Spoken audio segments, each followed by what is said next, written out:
So there we go. Okay. So what I think first and foremost is if you can introduce yourself, how you do that. And so tell a little bit about yourself, I'll lead us in, tell a little bit about yourself, the organization, and then I'll feed off of that and I'll start asking my questions. Okay. All right. Awesome. Get myself comfortable here. So I love podcasts because I was going to do you and I in a video, but I actually didn't make that happen today. Anyhow, some other time. Some other time. Okay. So hello, and welcome to another episode of Wonder Boldly. I am so excited to have with me here today Cindy Rodriguez.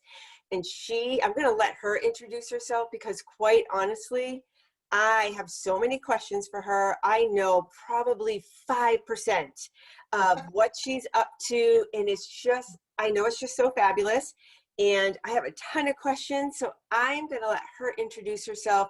But before I do that, I just want to say, and I was saying to Cindy as we were preparing for this, that I think of Wonder Boldly. The reason I came up for the name for the podcast is because I want you to go out and do the thing. Whatever the thing is for you, we all have dreams and aspirations and things that we want to do, but we have to act on them. And I know that Cindy has got this story that has a lot of action in it and some amazing, amazing work. So I'm like, this is the epitome of what my podcast is about. So I reached out to her at some point not too long ago, a couple days ago, and I was like, we've got to have you on the podcast. Have to. And she graciously agreed to. So I'm so happy to have Cindy with us here. I'm going to let her introduce herself, and then we will get right into the questions. Cindy, thank you so much for being here. I am smiling from ear to ear. I know your audience can't see that, but thank you. What a gracious introduction. I'm Cindy Rodriguez. I'm the founder of Elimu Girls, a nonprofit. We are a 2-year all-girls sewing college and boarding program in Malindi, Kenya. And we help rural teens really with a second chance at life. I mean, they come into our program and they're broken.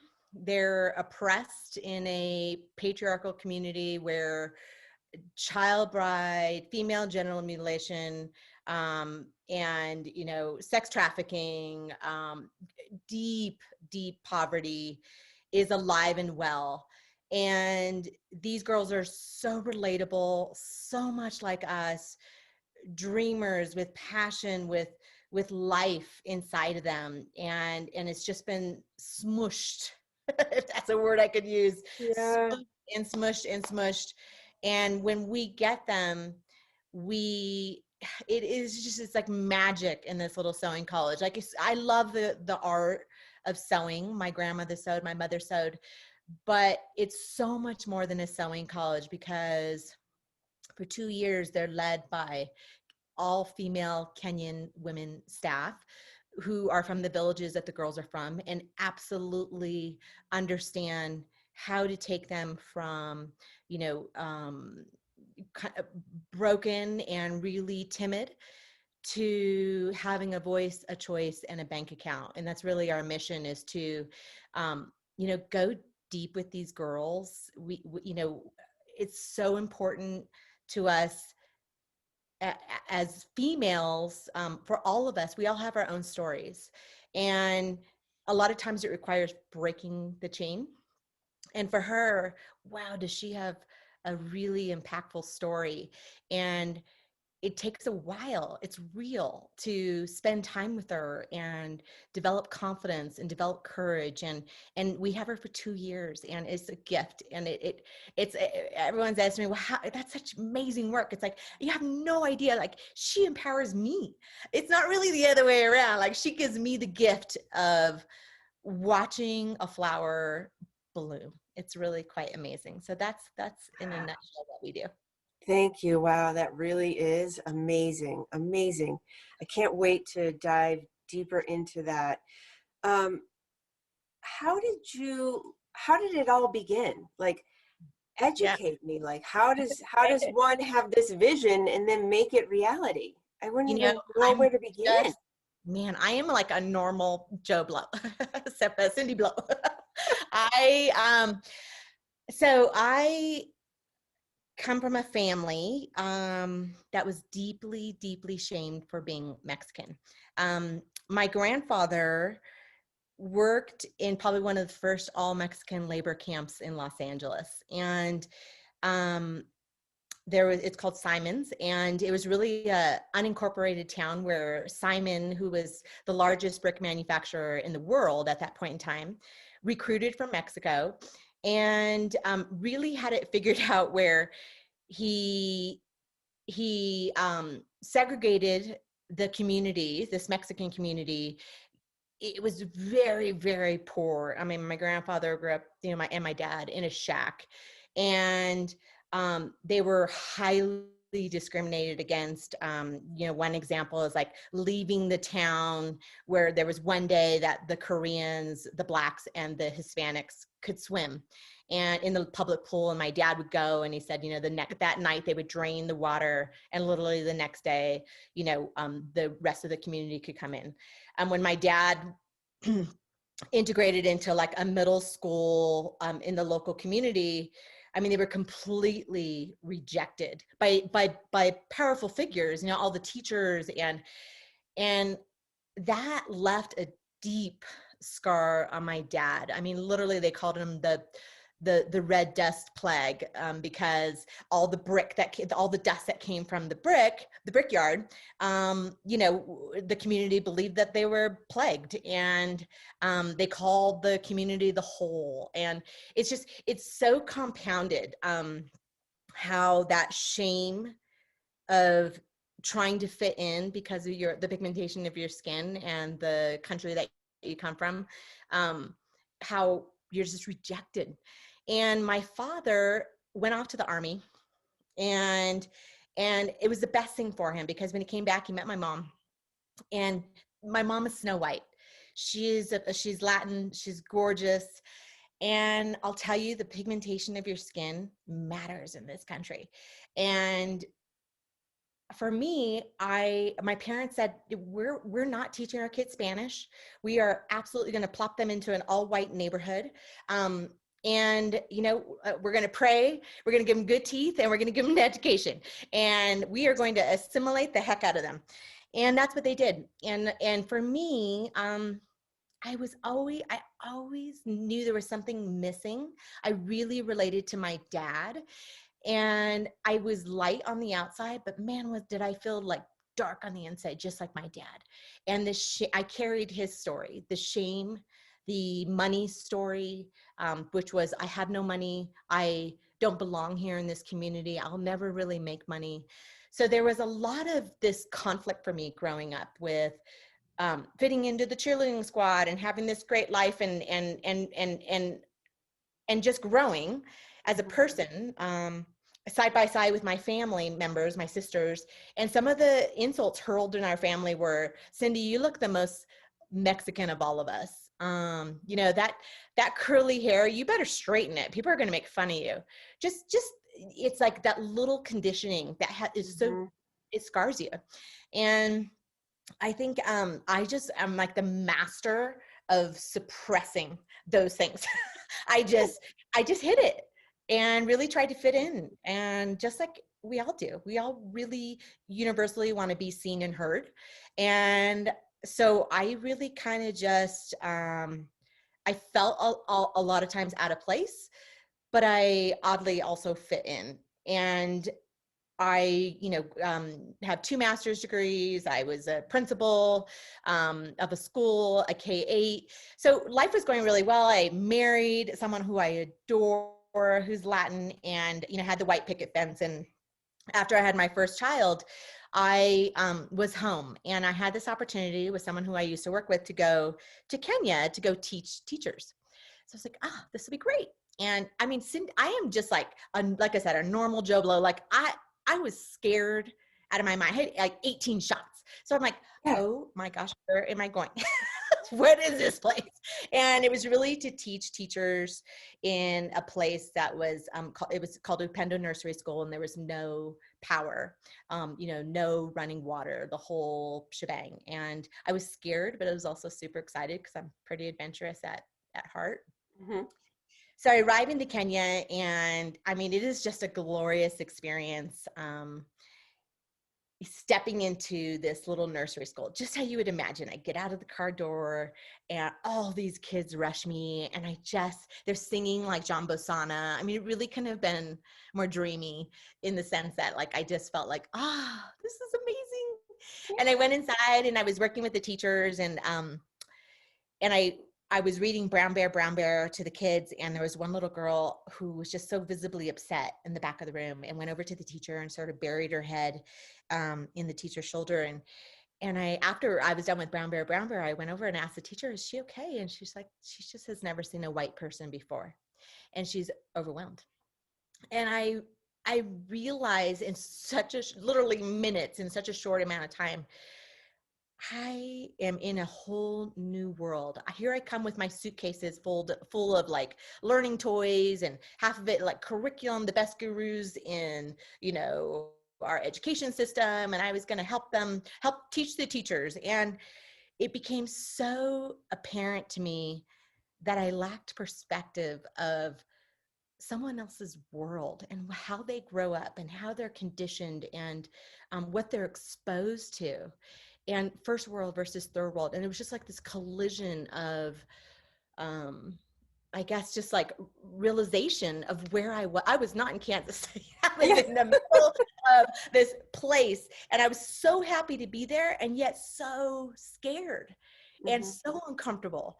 But I just connected with these beautiful eyes that were on me, and I just stepped through. I honestly stepped through. I was still very scared. So I want to emphasize that, because I think that people think I'm so brave, and I hop on this plane and I go to this unknown place, and it's dangerous. And yes, Al-Shabaab is there up in the northern part. We border Ethiopia, and there are some really scary elements, and that's real.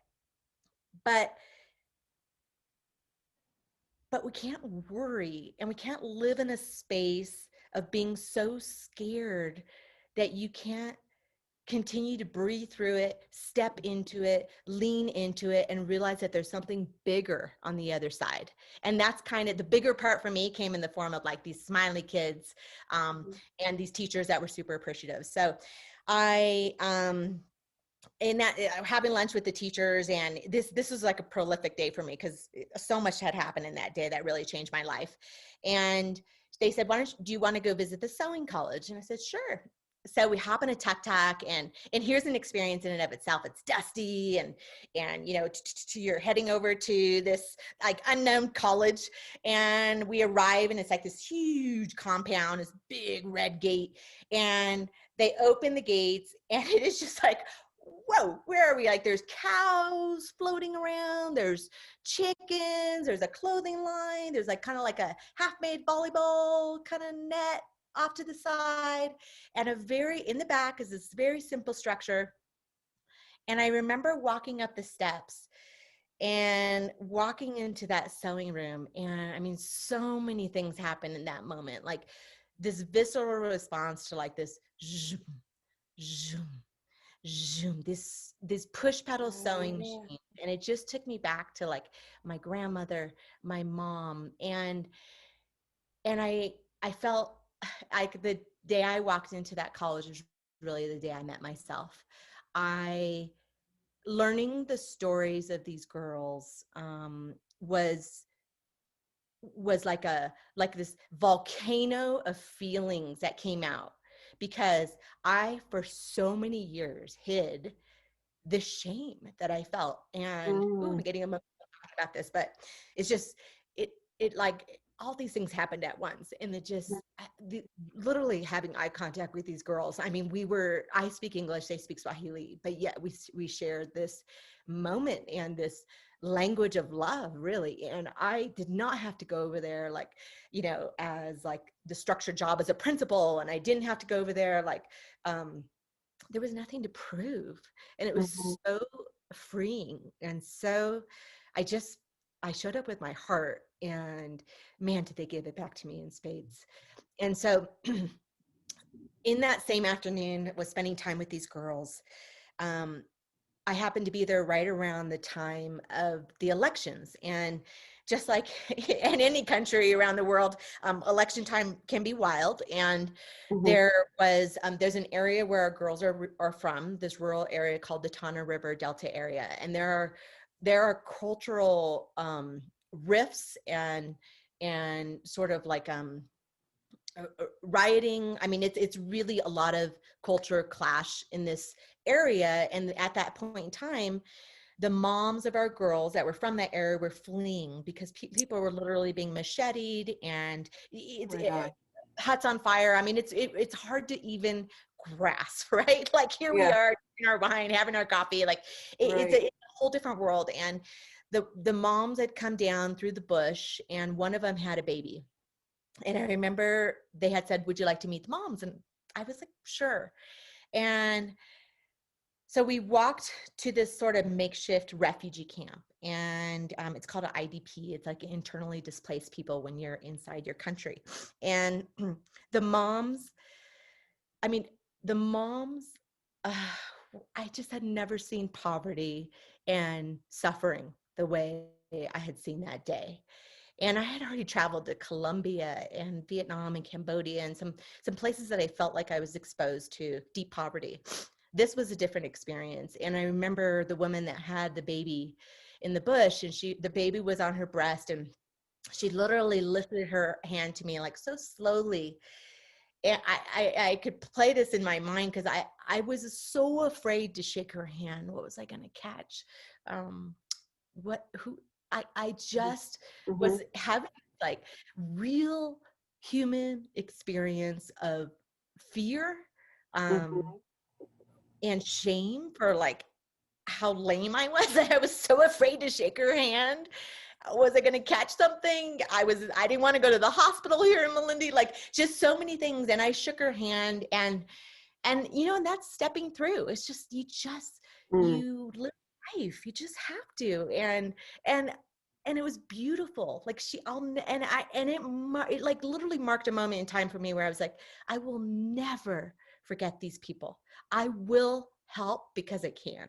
And I have to. And I don't see charity as I see it as a duty really to my fellow females, because one of the worst things that can happen around the world, I believe one of the biggest injustices, is to be born female, the set of breasts, in a third world country, in a rural community. Like it really doesn't get worse than that for a female who is just born into life, and like all of us has dreams and wants to pursue, having choices. Oh my gosh, what a beautiful story. Thank That you was a so much. mouthful. Thank you so much for sharing that. Holy cow, like, oh my gosh, just sitting here listening to you tell that story is just so powerful. Like, one, as a human, these things exist, and I would have no idea I've never been anywhere like that. And hearing you tell that story was just so impactful. It's, you're a great storyteller, first of all. And what an amazing, amazing story. Thank you for sharing that. So, thanks for giving me the opportunity. So that happened. So then what do you do?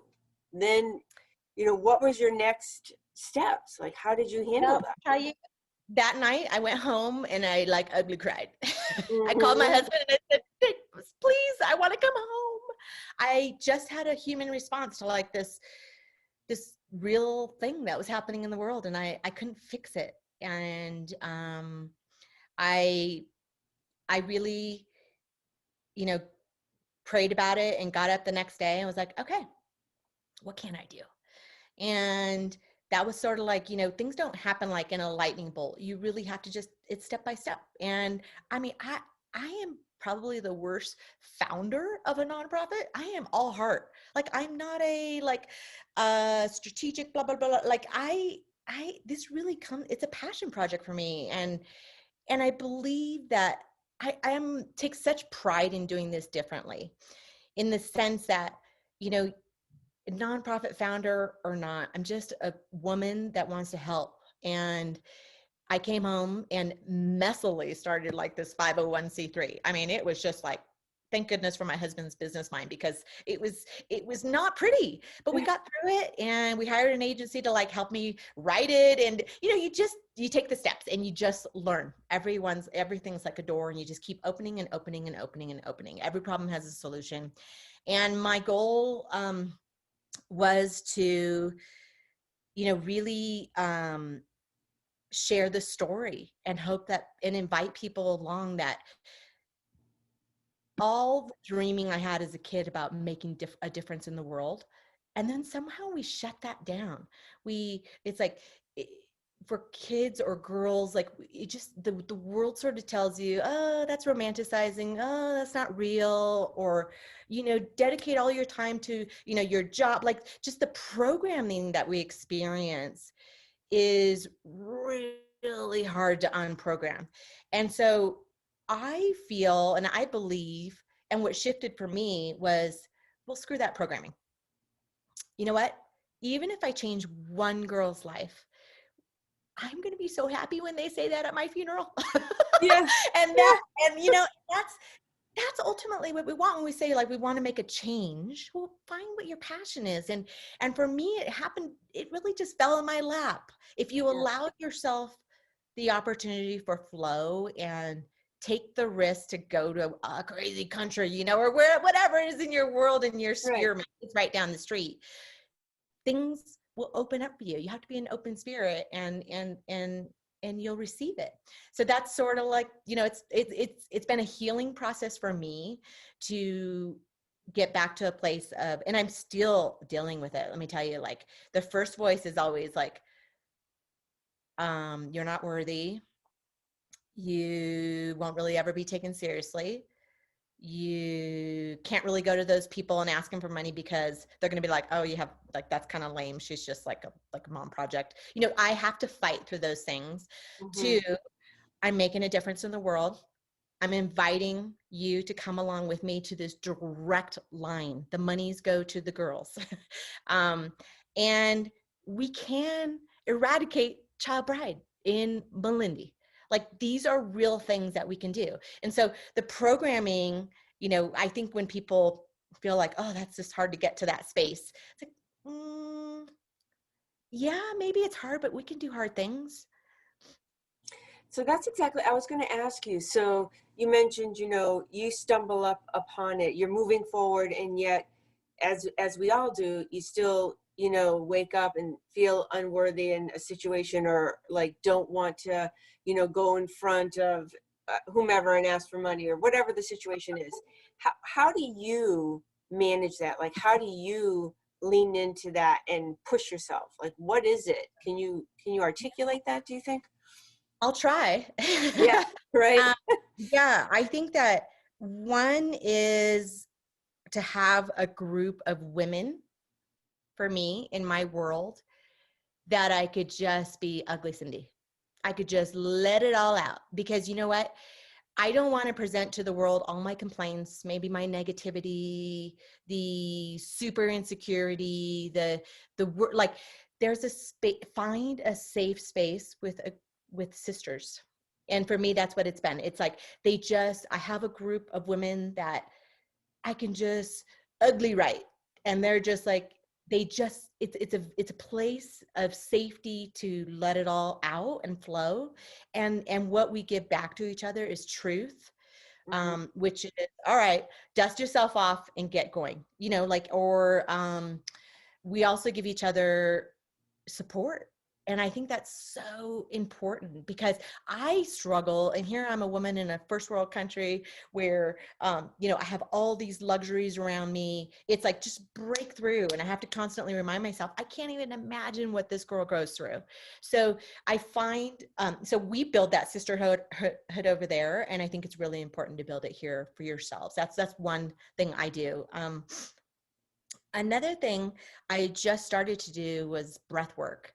And that really personally helps me as well, because I'm learning to get past this like noggle of mine that's really, really tough and super programmed. And sometimes I think, oh my God, I'm like the only Cindy on the world in the world that like is so stubborn. Like I need to live like a robot, go in and like pull stuff out, you know? And so it allows for me to just let emotions go. And I've been taught as a Latina, like you don't wear, you know, your feelings on your sleeve, like just be tough, hang, like give me a break, you're gonna go get a massage and do self-care, you know, like that's kind of the world I grew up in.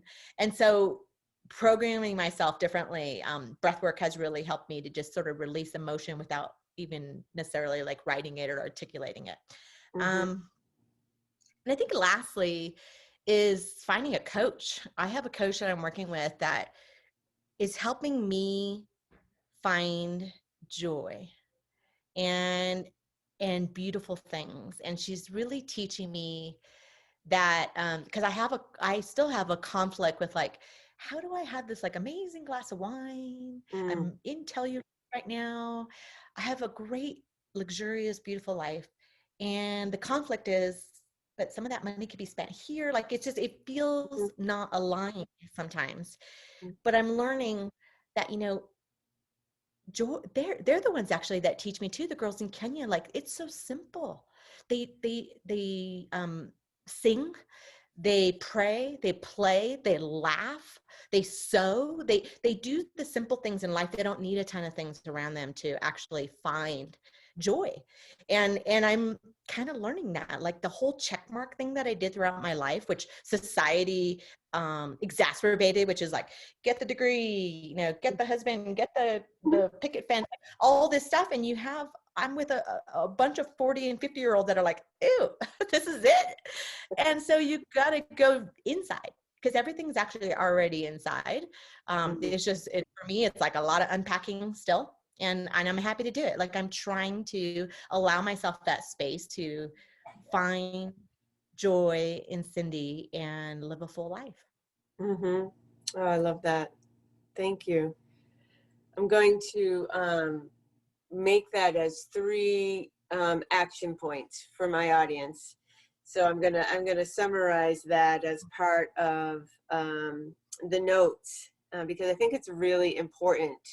You know what I heard you say about finding a community, you know, that's right for you, for that support, and that, you know, let just when I need to have an ugly cry, or when I need to say things that I would never say, you know, to anybody else, just because I just got to get it out and just release myself of it. Really, that's all it is. It doesn't mean That's all it is. anything.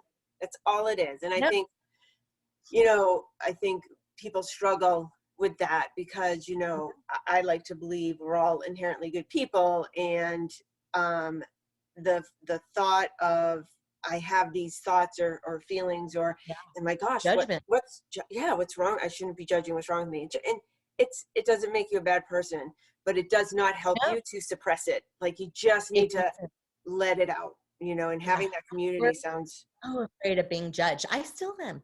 I'm yeah. still afraid of being judged, but it's again stepping through the fear. Like, can you hit the submit button? You know, you know, and it's okay if you can't, not yet. Like, yet is such a powerful word, right? Because like, okay, so let's talk it through, or, you know, what have you. I mean, you do the coaching. And so it's so that fear of how people will react to you, and that mixed with that sense of wanting to belong and being seen and heard, is just that's probably one of the toughest things that I've had to work through. Yeah, I think so many people. And the other thing I heard you say, and it's just what I find in coaching is that, you know, I had a post about it not too long ago, and it is that women will say to me when they start making, what I'm just going to say is they start making progress. I'll just say it that way. And they'll say to me, "Who am I?" And I'm like, "You're Yeah. you. It's always there. It's always been Yeah. there." You know, that. And so at first, when I first started hearing that, I was so happy, right? Because like you, I was like, if I'm making a difference in any way, I don't care. You know, this woman's like now, you know, seeing things in a different way or whatever. I'm like, that's so great. So, and I still feel that way. And now I feel like when we butt up against that, myself included, it's like, and I so hear what you're saying about, you know, that balance between the lives we're living and in your example, these girls are living in, and really kind of dealing and living in that reality, because it's a reality, and you know, balancing that and how we feel about that, and it's a journey, right? And Yeah. so Yeah. the women will they'll struggle, let's say they just struggle, and they're like, I'm not seeing it, I'm not doing it, whatever the case is. And then all of a sudden they'll be like, who am I? And I'm like, there she is. Like, it's just so powerful, it's just so I know it. powerful, Yeah. right? And I I mean, imagine like 100 times over, these girls, like what, oh my God, what it must be like for them to come from this scenario, this village. Now, do they live at the school? Do they live there? Do they they do. travel back? Yeah. Okay. No, they live there. I mean, I think, you know, the the the girls' stories in general are, you know, literally about age 7 they start manual labor, and that includes like you know, getting up 5:30 a.m. Again, no power in these areas, so they get up 5:30 a.m. They go walk and get the water, and then they'll, you know, they either will grind the corn, or there's a myriad of laborious things, taking care of the goats, pulling the reeds. Like, they just have a lot of work. Then they go to school, and then they come back home, and in order to make the most of the day, they have more chores, and so often they're behind in school. It's not untypical for them to be married off around age, I would say 14, and by 15 they have their first kid, and by 20 they're with, you know, a few kids, and it, for them, you know, and then what happens is there's, so you procreate this, like, I guess you perpetuate actually the poverty, deep Mm-hmm. poverty, Mm-hmm. and it's really, really difficult to break that cycle. So for our girls, there's a real fear of not having any choice in who you marry, not having any pathway into proper education because they're already so behind. So when they come to us, we work with the families because we want them to go back and have a level of support where, you know, they're changing their role models, and that's important to have the family a support for that. And oftentimes it's skeptical, but that's okay. We still have some level of support. So the day that they graduate from our program, they receive a sewing machine, and they literally go back with this asset. They'll set up outside, and now they've radically shifted their position in the family, not to be married off to an uncle, not to be told by their brother that they're going to be married off, because now they're contributing financially. They're buying tools for the dad. They're helping, you know, buy food for the family. So I think that the girls' stories always are successful because they have they've broken that, like, you know, that financial empowerment piece that is just massive for them to shift. And then what comes with that is freedom of choice, and choices of talking out loud, looking at a man when you're talking to them straight in the eyes, and telling an auntie, you know what, let's not do female genital mutilation for little Susie. Using her voice. Like, there's just such a level of confidence now, and it doesn't happen like in the way that, in the first world way that we sort of think, you know, where she's just like out there like super activist. She's not, because she has to, you know, she's in this community. You have to, you have to work, and that's the part I love. It's like, I understand it now. And it's so beautiful to watch like these moms who people think, wow, how mean they are that they can put their daughters through female genital mutilation. And, you know, how dare they let their daughters get married off at age 12. And these moms love their daughters, just like I do love my kids. This is their culture. This is a lot of, these are things that they can't control. Yeah. So when their daughter comes back and she's able to make money, I mean, my God, the bright light that shines on every female in that village is pretty impactful. Mm-hmm. Wow. Wow. And how do they find out about the program? How do they get in? How do they find out? Yeah, we work with the chiefs who are sort of like the mayors, and we work with the local priests that will go off into these villages. Maybe in the village there might be anywhere from 50 to 100 people, maybe slightly larger in some places, but we in general work through that structure, the churches, because the priests already have an infrastructure where they go out every week, and the chiefs. And so and we just start to get to know the families and the girls that show, you know,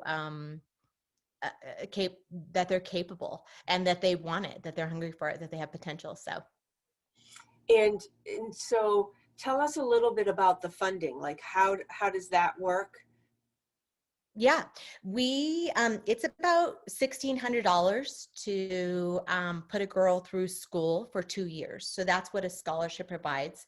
Um, and right now we, you know, work with direct donations.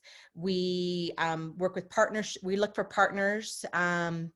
We have, like, currently we have a fashion partner who went out to Malindi and worked with our girls for a month. She did a work for hire. And in that month, they were preparing a dress collection for the Paris fashion show. And our girls had this amazing experience of working with this LA fashion designer. She went off to Paris. Our girls huddled around a TV and watched all their wearers walk the runway. And I'll tell you that they really saw themselves. Like, being on the world stage was so profound for them.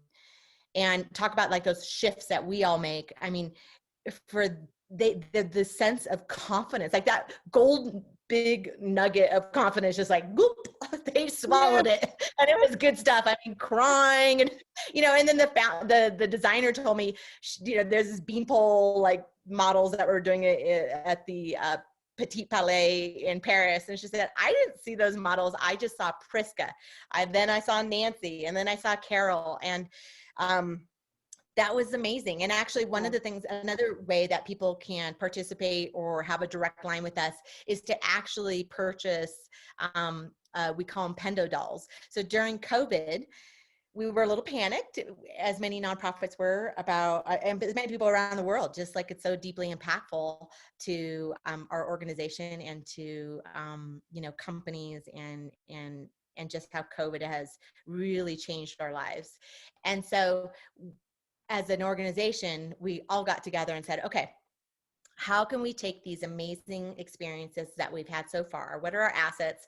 And how do we take that into the home of American people? Because they're not going to be able to travel to Kenya, but how can we share? So the girls and I created this Pendo idea, and Pendo means love in Kiswahili.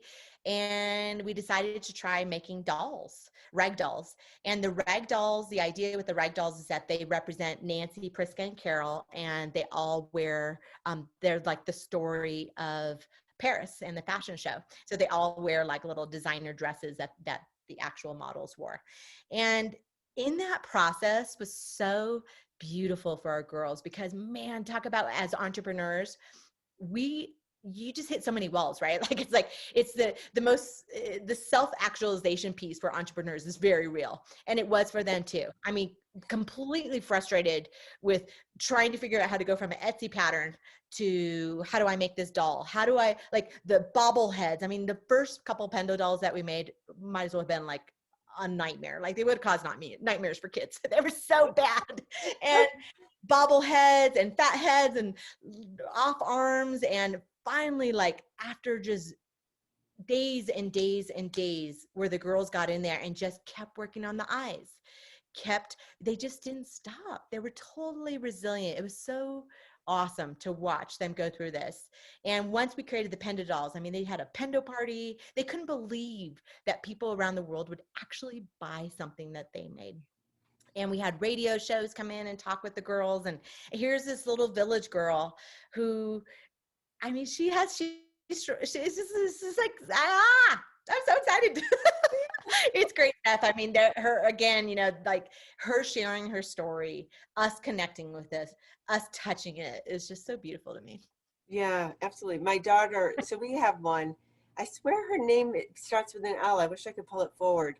Oh, Leia probably made it. Oh, It was a okay. digital. Yeah. Yeah, so the girls Oh, actually, the girls that made it wrote postcards that go with the dolls, but the yes, dolls are yes. modeled after three of our girls that participated in the Paris fashion show, Nancy, Priska, and Carol. But all the girls, Najma, Leia, I mean, all of our girls made them, and you know, Yeah. it's a community. So, Yeah, it's Lynette. It's Lynette. oh, That's it. Lynette, yes. Yes, yes. And so my daughter just loves it. She has it every day with her. Yeah, so beautiful. So tell us what you're working on currently. Yeah, what is the next step here for you? Well, we have a couple things coming up. On July 10th, we have a Pendo documentary that's coming out. So we're going to be hosting a watch party, so anybody can Yes. tune in. Please follow us on all of our social media. I'm the one that runs it, so Elimu Girls is our handler across Twitter, Instagram, Facebook, LinkedIn. And currently, we're working on getting awareness for Pendo as well. So partners, we're looking for partners, and also an ambassador program. So one of the things that sort of happened with out of the Pendo doll creation was that so many little kids are so impactful. It's like these little guys, but like this mammoth change, right? Like they're really ripe for helping girls on the other side of the world. And so we're hoping that, you know, in the fall we're going to be launching about a 4-month ambassador program where they'll really they'll work with me with an empowerment lab, and you know, we'll really just hold space for them like we do in Kenya, and we'll have it be themed around, you know, confidence and resilience and things like this. But it's really about girls being able to share you know, the things that they're going through. So both for tweens, we hope to launch a program for teens, and also for college age and adult ambassadors. And so part of that program will be the Empowerment Lab, where they'll work with me, and we'll meet bi-weekly in a Zoom call, hold space for each other and build relationships. Secondly, there'll be just a curriculum piece where they'll really learn to be an ambassador for her, that we would love to have her spread the word, where she's presenting to her friends and her family and her, you know, network about these girls, so there's more awareness. And then thirdly is for them to participate in raising money for her. And so I say that with a little bit of trepidation, because I feel so strongly that whether it's $20, whether it's $100, whether it's $500, which buys the sewing machine, whether it's $1,600, which sponsors a girl, it really doesn't matter. The truth is that when you teach girls at a really young age this messaging, the power of one person makes a difference. And make lemonade. I don't care. You know, there's so, and I have met so many amazing young entrepreneurs and female entrepreneurs just in this whole path that I'm on, that I'm so impressed with I guess the voices that I already hear of the young girls that I've already met. So I'm super excited about that piece. The trepidation is that I don't ever want people to feel like the only way they can get involved is by fundraising, but it is a way to truly drive. So little drives so much, and $20 here can really make, I mean, you can buy fabric for, you know, half of their year with $20. So I think the ambassador program, we're in development right now. We're working on the curriculum. You know, we'd like to add a little brand ambassador piece to that as well. So yeah, we're excited about that piece coming out. Yeah, very exciting, very exciting. And are you, and I can cut this out if it's not related. So are you not at home right now and it has anything to do with this, or are you just like on vacation or something? Yeah, you know what? I am, we're doing something with our house. And so I am, when our kids are remote. And so we are traveling in Colorado. And Nice. it's been so amazing. I mean, just the the nature and how relevant it is to just like feed your soul with travel and connection to nature, or even connection to people again. And Right. so, yeah, no shame in the game with saying like I would be on the go every month if I could. Yeah, But yeah, yeah. And so how yeah. many people, thank you for answering that. How many people are in the organization that you work together with? How does that work? Like how does Yeah, like, do you mean staffing, or are you talking about the staffing, girls or staffing? staffing? So we have, so we are partnered under our larger organization called Elimu. And so that's a Canadian, the Canadian partner that I initially went out there to meet the Upendo Nursery School. So the Canadian partner, Nina Chung, myself, we're sort of like the first world white woman, that really understand this concept that building a community has to look like the community. So we would never dare to, be the ones at the helm sort of telling people, do this, that, and the other. That's just not how we run. We have a staff of about 11 people right now. We have a CEO that all of them based in Kenya, in Malindi. We actually have a tech center as well under Elimu. So our tech center, works with partners like Cisco, and we work with Calibri. So we take, and we have like a girls, many girls go through our coding program. Yeah. But so I happen to hyper focus on Elimu Girls, but we do have a larger charge as well of building technology and entrepreneurship for the Malindi community. Because what happens is that, Nairobi is the center really of Kenya. And a lot of our kids, we'll put them through school and they're like, we don't have a job. Like we don't have the banking systems in Malindi. So what we try to do is we really try to help them find these entrepreneurial tech pathways and really be like this East African tech hub for outside of, the big cities, that we really serve as like this training center for our local community. And that includes like, boda drivers come in for, to learn how to use Stripe and, maybe create a Square page, like all kinds of range of podcasting for, a college kid that, couldn't find a job and really wants to understand how to, follow an entrepreneurship pathway. Wow. I didn't realize that. So in total, that whole umbrella, it's 11 staff. Is that what you're saying? Yeah. Or I would say we're about 15 people big in wow. terms of the actual paid staff. Right. Yeah.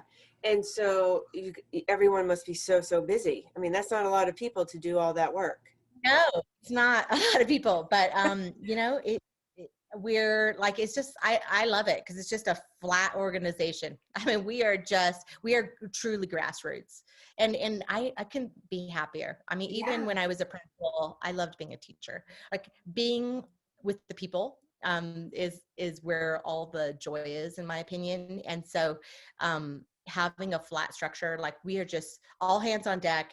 Everybody wears different hats as you need to. I mean, even for me, like shipping out Pendo dolls, it's like shipping department, talk to Cindy. Social media, talk to Cindy. And that's okay. Like I love it. And, as we scale and grow, I know what lights me up, and I don't want to lose touch with certain things that just, being on the ground allows you to feel the feels of the transformation of the girls, touch her Pendo doll, like all those lovely things. So right. Oh, that's so great. That's so great. Thank you so much for sharing with us. This has been so wonderful and very enlightening. My questions have been answered. I'm sure there's some more in there, and I'm sure I'll reach out to you. Well, maybe over a glass of wine, we'll have to just keep hashing. Exactly, exactly. Thank you. I Thank really you. appreciate it. Thank you All so much right. for You your have a time. wonderful, wonderful day, You and too. we will be in touch. Yes, definitely. All right. Thank you so much, Okay. Cindy. Thank Okay. you. Bye. Bye-bye.